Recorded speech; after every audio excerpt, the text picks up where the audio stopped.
All right, you guys. Sorry about that. Hopefully, y'all will be able to see me. Okay, now my head's cut off. Oh, let me see. God dang it, you guys. I'm going to wait till y'all get back here. Okay. I know what I can do. I can go stand. All right, because this is, now we're doing step 5 out of the Narcotics Anonymous book, and I feel like it's a little bit more easy for you guys to understand. So what we're going to do is we're going to get in the cabinet. Let me get my book. Step 5 continued, everybody. Step 5 continued. Come on in. All right. Okay, everybody's coming in. That's okay. Good deal. Let me know if this is better, you guys. It should be clearer at least because I have a better phone. I have to, as soon as I get that card, we'll be able to live stream from my new camera, you guys.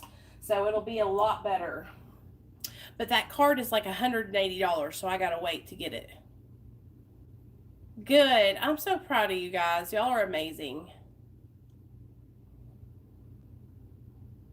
Seth, it is a Canon EOS M50. It's amazing. It's amazing. Okay, my friend Nick got it from me from Hopeless to Hopeful YouTube channel. Very good friend of mine, helped me out, saved my ass, because I want to be able to put out better quality content for you guys, you know. Okay, y'all ready now? All right, y'all are all filtering in. Let's get back on the grind. Okay, so we're at the bottom of page 31. Okay, bottom of page 31 in the Narcotics Anonymous basic text, and we're talking about step 5, leading out straight out the gate here on in the Narcotics Anonymous book, you guys. It tells us that basically it says step 5 is the key to freedom. So don't you guys want to be free? Don't you want to be free? Okay, we're already free from our drugs of choice, right? We're already sober. Now we want to get free from the bondage of self, the bondage of all those things that we did in our past that we're not proud of. We want to get rid of that stuff. We want to unload that unnecessary baggage that we have been carrying around for many, many years. What's up, Felicia? I'm so glad you're here. I've been missing you, girl. I have been noticing that you hadn't been around. I hope you're doing okay. So, step 5 is the key to freedom, you guys. Step 5 also suggests that we admit to God, to ourselves, and to another human being the exact nature of our wrongs. Our higher power will be with us during our 5th step. We will receive help and be free to face ourselves and another human being. It seemed unnecessary to admit the exact nature of our wrongs to our higher power. God already knows that stuff. We rationalized. Although he already knows, the admission must come from our own lips to be truly effective. Step 5 is not simply a reading of step 4. So, you hear that? Step 5 just isn't about regurgitating what we wrote on step 4, okay? It's not just about reading it. It's about understanding it. It's about taking responsibility. It's about writing. It's about seeing our part in it's about seeing our part in a lot of these things, how we played a part in a lot of the ways that we have been hurt and harmed, you guys. A lot of the things that we set that ball rolling. So listen up. This is how I'm going to share it with you. Okay? For years, we avoided seeing ourselves as we really were. We were ashamed of ourselves and felt isolated from the rest of the world. Now that we have the shameful part out of our past trapped, we can sweep it out of our lives if we face it and admit it. It would be tragic to write it all down and then shove it in a drawer. These defects grow in the dark and die in the light. So you hear that? By illuminating the dark past. Hey James, hey Hannah. By shining a light on our past and opening ourselves up, right? Illuminating the bad, all that stuff that we hid out. that shit dies in the light. Okay, it dies because we're sharing it. It dies because we're no longer alone. It dies because we are letting go. This shit is the bomb, you guys, and it's the truth. Every time I shared something with you guys, like the other night, last night when we did my pregnancy and addiction video, every time I share one of those stories with you guys, it's hard, man. But I'm going to tell you something right now. It is amazing. It fills me up. It makes me feel free. It makes me realize that it's okay and that I'm not that person anymore. I'm not that Nicole anymore. I'm new. I'm a better person. Okay. So it says, these defects grow in the dark and die in the light of exposure. Before coming to Narcotics Anonymous, we felt that no one could understand the things that we had done. We feared that if we ever revealed ourselves as we were, we would surely be rejected. Most addicts are uncomfortable about this. We recognize that we have been unrealistic in feeling this way. Our fellow members do understand us. So for so many years, you guys, we will go around and we didn't want to tell anybody about the bad shit we did. We didn't want to tell anybody about the hurt and the trauma that we've been through. But yes, you need to take a bath. We were thinking that we had to hide, but we don't have to hide. And by sharing these things with each other, okay, go take a bath. We understand each other. Tell Daddy to put you in the bath now. We don't have to be ashamed. We can share these things with each other, and we all know, we've all been there. We must carefully choose the person who is to hear our fifth step. We must make sure that they know what we are doing and why we are doing it. Although there is no hard rule about the person of our choice, it is important that we trust this person. Only complete confidence in the person's integrity and discretion can make us willing to be thorough in this step. Some of us take our fifth step with a total stranger, although some of us feel more comfortable choosing a member of NA. We know that another addict would be less likely to judge us with malice or misunderstanding. Once we make a choice and are actually alone with that person, we proceed with their encouragement. We want to be definite, honest, and thorough, realizing that this is a life and death matter. So we're going to be honest and thorough, okay? Because if we're not, what are we going to do? We will relapse. We will get high. We will get drunk. We are going to put a light on all of it. We're going to open ourselves up and just expose it all. Get rid of it all. Throw all that junk away and start fresh. This is exactly what's happening. You're starting fresh with a whole new lease on life. When you get sober, you can start over, and you don't have to hold on to that shit that's been holding you back. You know, that's the whole thing, you guys. You're turning over a new leaf, a new start, a new person. And if we don't, we die. Exactly. You're not the only crier, Nicole. I randomly started bawling. It's a regular thing, and I do it a lot with your videos. Hey, girl, I know how you feel. Me too. I could be watching somebody, especially people that I really relate to, and I just like feel everything that they're saying, you know? And, you know, I'd rather be a little bit emotional and feel these feelings, you guys, than not feeling anymore. Because that was what had gotten my life had become. I had gotten to a point where I didn't feel anything anymore. You know, I wish that I could feel, you know, when I gave birth to my son, I was telling you guys about it. I didn't feel like everybody, you know, when you have your baby, it's like this emotional, I didn't get to feel that because I was under the influence.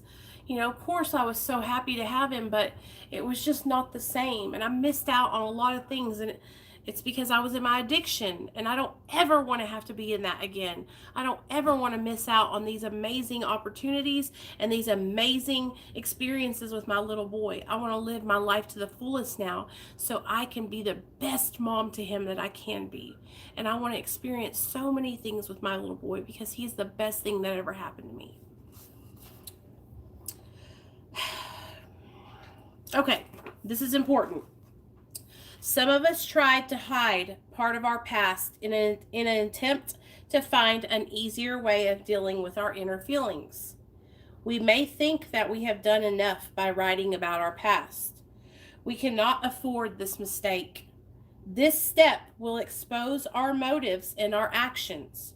We cannot expect these things to reveal themselves. Our embarrassment is eventually overcome, and we can avoid future guilt. We do not procrastinate. We must be exact. We want to tell the simple truth, cut and dried, as quickly as possible. There is always a danger that we will exaggerate our wrongs. It is equally dangerous to minimize or rationalize our part in past situations. After all, we still want to sound good. So it's important to just stick to the facts, cut and dry, be honest, just tell it like it is. Get it over with, because we all know, hey guys, sometimes I have to go back and watch videos that I make before I put them out, because I'm like, was that really that? Did I tell that story the right way? Because I remember things differently than my husband remembers them. You know what I mean? Oh. Addicts tend to live secret lives. Isn't that the truth? For many years, we covered low self-esteem by hiding behind phony images that we hoped would fool people. Unfortunately, we fooled ourselves more than anyone. Although we often appeared attractive and confident on the outside, we were really hiding a shaky, insecure person on the inside. The mask has to go. We share our inventory as it is written, skipping nothing. We continue to approach this step with honesty and thoroughness until we finish. It is a great relief to get rid of our secrets and to share the burden of our past. Usually, we share this step. The listener will share some of his or her story too. We find that we are not unique. We see by the acceptance of our confidant that we can be accepted just the way we are. We may never be able to remember all of our past mistakes. We do, however, give it our best and most complete effort. We begin to experience real personal feelings of a spiritual nature. Where once we had spiritual theories, we now begin to awaken to spiritual reality. This initial examination of ourselves usually reveals some behavior patterns that we don't particularly like. However, facing these patterns and bringing them out in the open makes it possible for us to deal with them constructively. We cannot make these changes alone.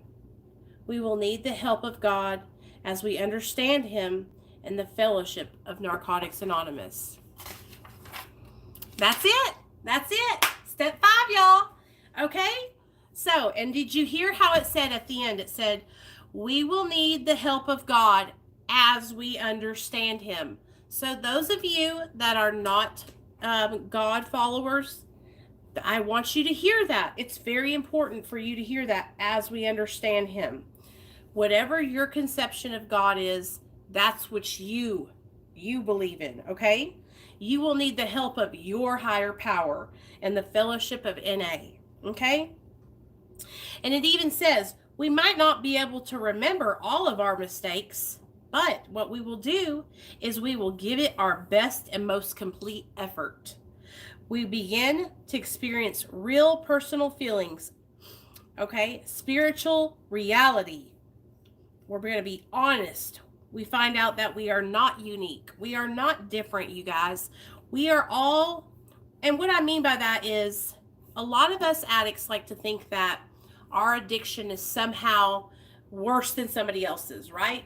And that we are different from everyone else, and that we can't get the same kind of help that everybody else has because we're so different. That's what this is talking about. Now, yes, we're all special. We're all unique. We all have our special talents about us and stuff like that. That's not what I'm talking about. I'm talking about terminal uniqueness. I had it. You probably had it too. You know, where you go into a treatment center and you're sitting down and you're like, I'm not like any of these people. look at that girl over there. She shoots up. Psst, I'm not like her. Or look at her. She's pregnant and on dope. I'm not like her either. You know, that's what I'm talking about. We addicts like to think that we're somehow separated from everyone else and that we're on this high horse or we're better than or we're not as good. It could go both ways. I do know some people that are so self-deprecating that they think that they're just absolutely below everybody else, you know? Are these people don't have, do they? Yes. Are these people, do they don't have teeth? Oh, well, I have all my teeth. Do you know what I'm saying?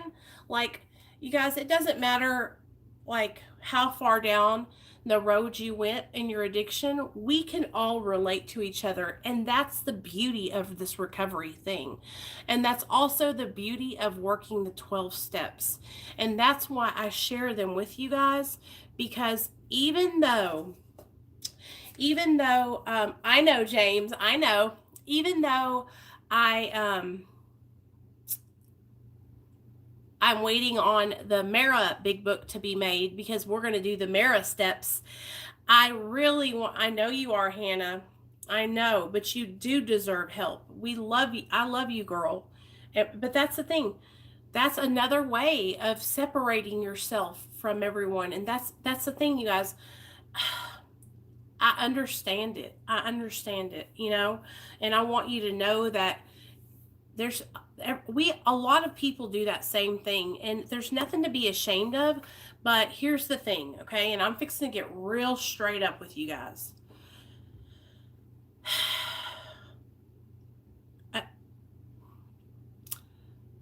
Addiction is death, okay? And without help, you're going to die. All right? It might not be from an overdose. It might not be from drinking yourself to death, but something is going to happen. You could have a car accident, or you could have any kind of accident. You could have liver failure. You could go to jail, prison. You could lose your family. This is something that I always thought, oh my God, this is going to happen to me. I thought, I'm not going to get sober, and my mom and dad are going to die, and they're not going to be able to see me clean and sober. And so, selling your body, exactly, Ash. I've been there, done that. Traded. Y'all know how I was when I was in my addiction. I was all about giving the head for a couple of pills. Shoot. Because I was a hoochie mama. And it was easy. So I'd just be like, hey, you want this? I get it that. You know, and but that's the thing. I know I can joke around about it now and we can laugh and we can kiki about it. But I was ashamed of that, you guys. I was so ashamed of that. And I also thought that everybody was going to judge me because of that. And then when I finally told, you did too? When I finally told other girls that I had done that, they were like, girl, it's okay. I've done the same thing.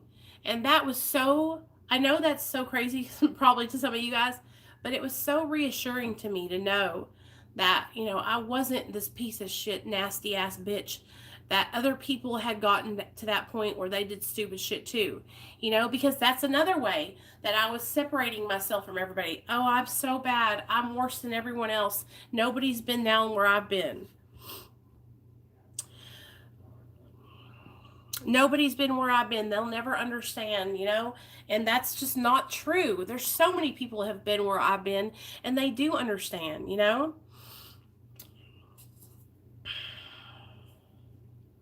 Okay, now listen to this one. Addicts tend to live secret lives. For many years, we covered low self-esteem by hiding behind phony images that we hoped would fool people. Unfortunately, we fooled ourselves more than anyone. How many of you guys hid behind a phony, you know, image of yourself, a phony personality of yourself, and really you are hurting inside? You know? I used to act like I was so confident. Okay?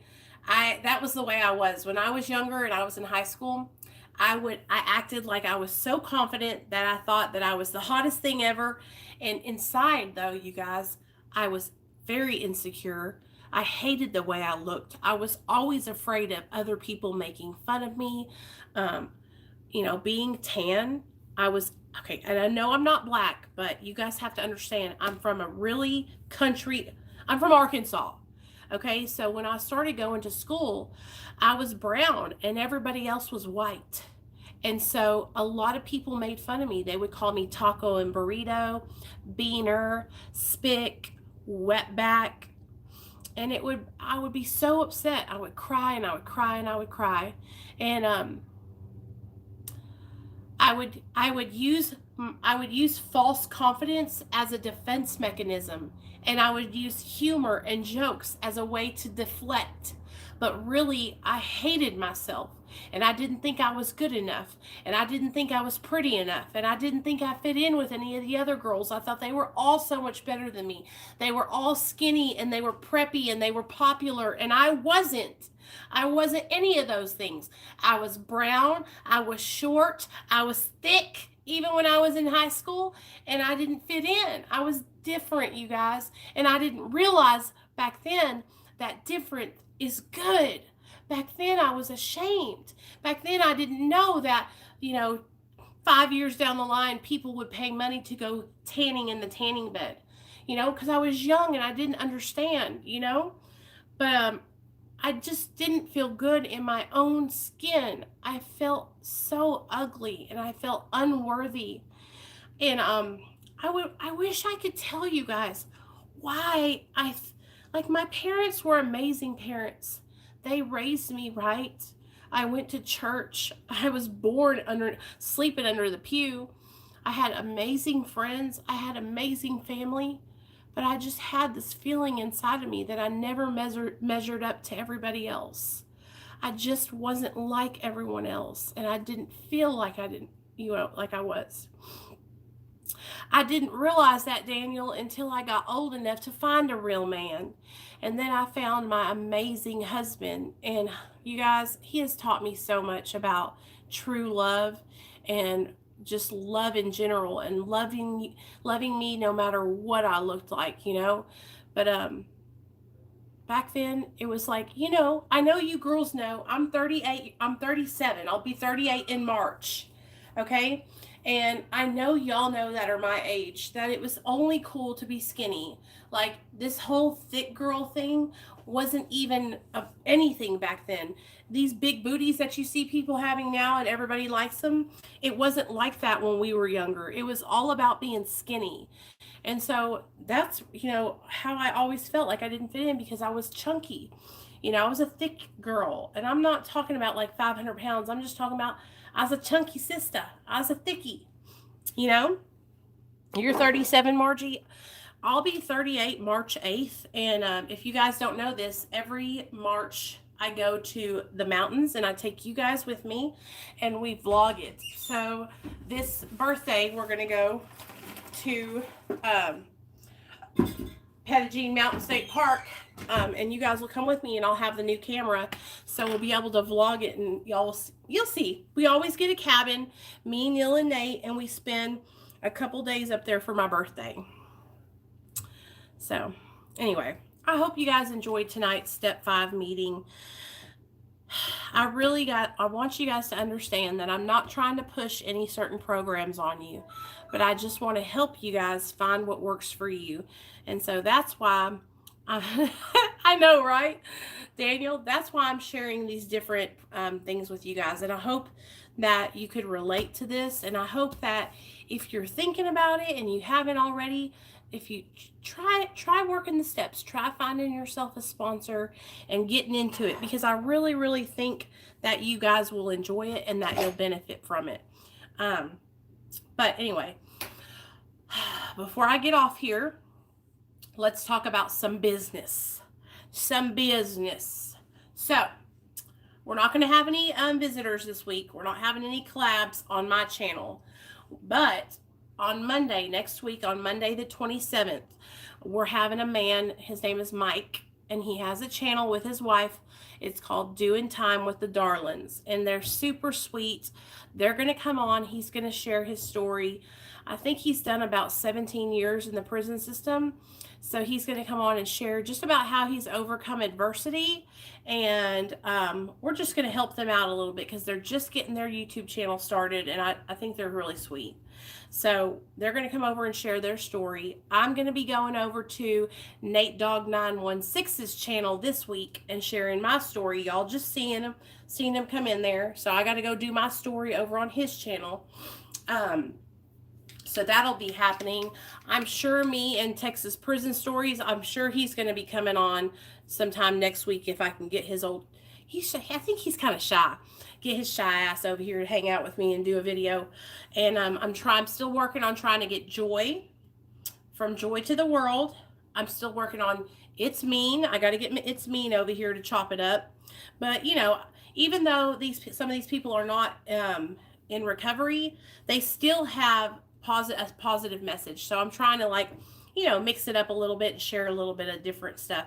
Captain needs to come on and share her story still. So we got Captain Napton.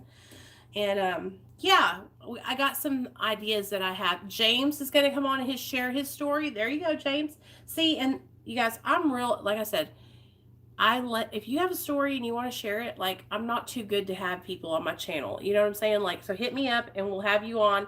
It'll be just like you're sharing at a meeting, you know, and I hope you guys enjoy these meetings. Like, it really means a lot to me to be able to do them for you guys. And I really enjoy doing them. Like, it really makes me happy to do them for you. It gives me purpose. Yes, we need to get that other girl. So that's what we got going on. This week, we won't have any interviews, but we will start next week. We'll be having interviews Monday. And then, James, we can get you on after that on Wednesday if you want next week. So y'all hit me up. Send me your emails. Send me your DMs. If you're somebody who wants to tell your story, send me a DM or an email with your story so I can read it. And then I'll hit you up and we'll get you scheduled for a day to come on. Okay? Also,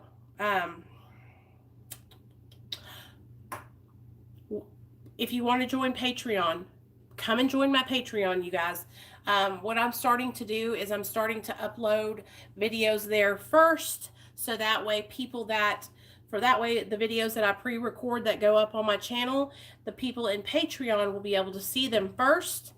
Also, we're having a once a month, every Sunday, we're having a Patreon live stream for patrons only. Also, you get to choose the topics of our Mara meetings. Also, we have a private Patreon chat. And also, if you join Patreon and you are interested in working on a relapse prevention workbook with me, all you have to do is message me and we're going to do that together. So these are all things that you can get in my Patreon. So y'all join Patreon. It helps me out a lot because let me just be straight up honest with you guys. The last 4 videos that I uploaded, guess what? They're demonetized. Pisses me off. Thank you, Merc. What about the end of Kayla's story? Okay, Hungry Ghost. She just called me, I think it was last night, and she has been just going through a little bit. She's still sober, so don't worry, but she's just been having some like emotional stuff going on, and she's going to go see her doctor and get balanced back out on her medication, and then we're going to schedule her for her follow-up video. So I still got Kayla coming. She's just been going through it. So you guys go over there and subscribe to her channel. Comment and let her know that Real Talk Recovery, that I sent you guys over there and that we're there to support her. She thought she was just calling me. She said, I want to apologize because we did have the second half planned, but she didn't make it. And so she was so upset. She thought I said, girl, I'm not mad at you. I understand. You know, I understand that things come up.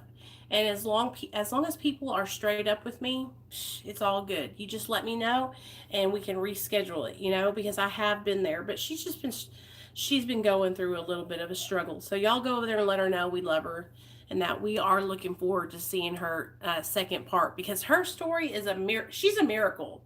She is a miracle. I love her so much. Oh, Ash, I would love to have Maddie on, but oh, you guys don't even get me started there.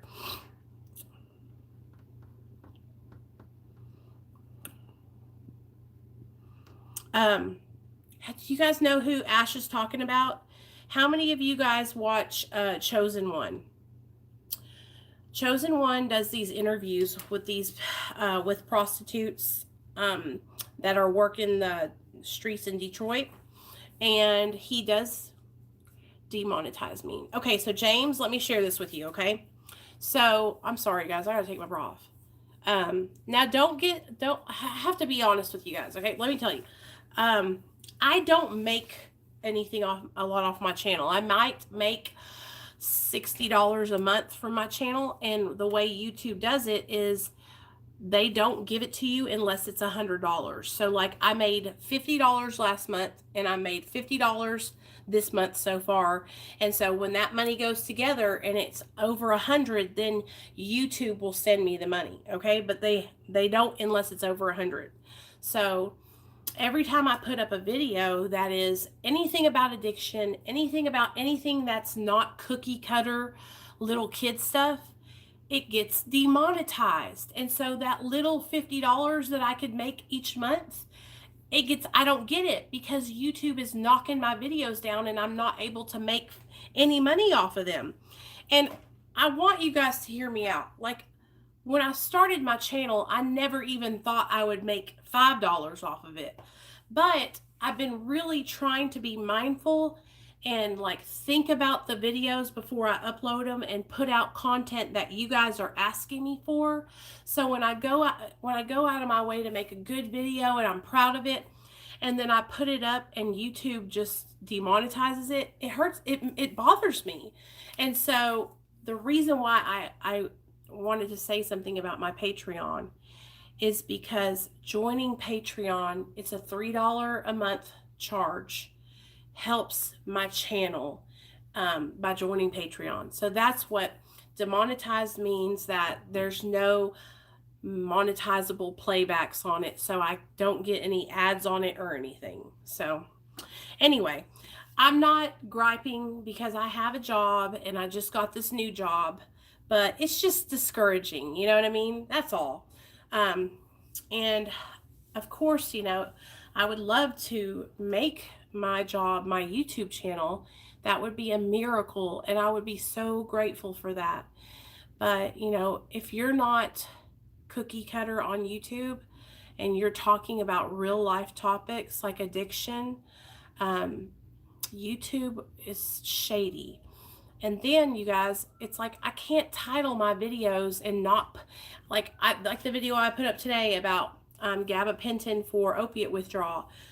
It's demonetized, and all it is me talking about, you know, be careful, make sure you go to the doctor. It's not even me glorifying drugs or anything like that.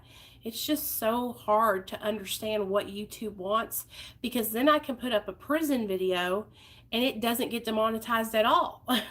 You know, because all you're talking about is addiction in real life. Yes, and I'm trying to do a good thing, but like I said, you guys, anyway, I just want you guys to know, can I use debit for Patreon? Yeah, Hungry Ghost, of course you can. Yes, y'all, it'll take your debit or your credit card, or you can do a prepaid card. It's whatever you want to do. And seriously, if you join at my $3 tier, which is the lowest tier, you get access to everything. You get access to our private Hangouts chat. You get access to the videos that I'm going to pre-record before they upload on YouTube. You get access to, of course, me and my personal cell phone number, and we can talk to each other on the phone. We can text message with each other. You get access to all the other people in there in a chat, because we have a support group chat. Me, Cindy Briggs, Captain, Cindy Moore, Deidra's in there. Oh gosh, Leroy Fox is in there, Melissa's in there, Crystal's in there. you guys, there's about 14 of us in there.